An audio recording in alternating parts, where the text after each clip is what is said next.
Hello, welcome to Glen Eagles for the 40th playing of the Ryder Cup, which is now the third most watched sporting event in the world. Now, Peter Allis well remembers his 8 Ryder Cup caps, and Ken Brown, your 5 appearances for Europe. Peter, in your view, why is this contest now transcending golf and has become such a focus for the imagination of sports fans around the world? Well, it's really hard to just put your finger on one specific point. I think there are a number of things happening. Or happened. They won. The Americans were always winning, and then things changed. They brought the Europeans in, but that wasn't an immediate success. 79, 81, 83, could have won in 83 maybe, but it wasn't until 85, and then it changed, and we won for the first time in America, and that seemed to spur it on. We won at the Belfry 2 or 3 times. Matches were very close, and for the first time the Americans were under pressure.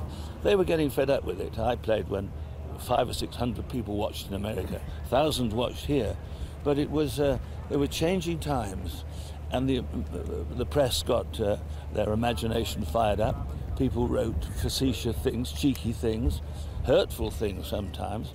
Some were troublemakers, and suddenly, gee, it becomes a cauldron of this fuddy-duddy game. Became a cauldron, and look at it now. It's extraordinary. I can't believe all this. Yeah, and it's extraordinary, and as Peter's rightly saying, now Paul McGinley is trying to steer the European side to 3 wins in a row and 8 of the last 10, Ken. How do you explain this total turnaround in the domination of this contest? Well, it's hard to explain really, but I suppose it started in the 87-85 matches. Seve came along, he decided that, by the way, we can beat these Americans in a basic way. The players grew in their stature, they got better and better. Some of them played in America, they started winning majors, and it slowly snowballed on.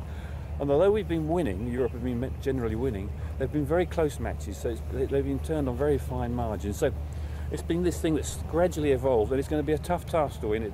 The match, once again, this week will be very close. I think memories are still very fresh in the minds of many of the players. In fact, 7 players on each side were at Medina for that so-called miracle of Medina.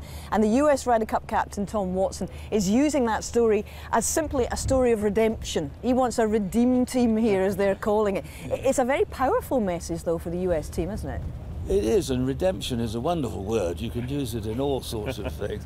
And I think it's become a bit flowery. But myself, I feel that it's all gone a little bit too. It's okay, it's fine. But I think the way the media chase it now, I think they overdo things.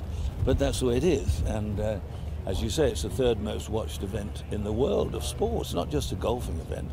And it's something, they're all fired up and people want to, suddenly they want it, and I don't say they've been humiliated, but they didn't like it, and they couldn't believe it's happening. It's happened, and it could happen. I think the matches at Kansas, I think they're going to be close, but I don't know, one team might win by 3 or 4 points. It all depends on, you can't say who's going to play well. It depends on the rookies, how they play. Sometimes they play very well, sometimes they fall to pieces. Sometimes the established players don't play very well. There's bad luck, mistakes creep in. That's the fascination of it. It is, and as you say, 3 rookies on each side this time. And Ken, when you look at the world rankings, Europe has 4 of the top 6, including Rory McIlroy, the world #1. What significance do you attach to the world rankings at this point? Does it really have a huge bearing, or is it mostly about form coming into this contest? Well, world rankings do have a slight bearing because Rory is the best player in the world, so that has some sort of effect. If you're playing against the best player in the world who's won a couple of majors this year, you know he's going to be a tough cookie. When the gun goes off, it's 18 holes match play, and as Peter said, it depends how you play on the day, whether you get a little bit nervy. But the sides are very well balanced. We have got 1 or 2 stronger players world ranking wise. They've got the majority in the middle field, and we've got 1 or 2 sort of 38s in the world, which are still marvellous players. There's nothing between the sides. It comes down to who can stand up to the pressure, who plays well, who has the nerve to hold that vital putt. But the margins are so tight.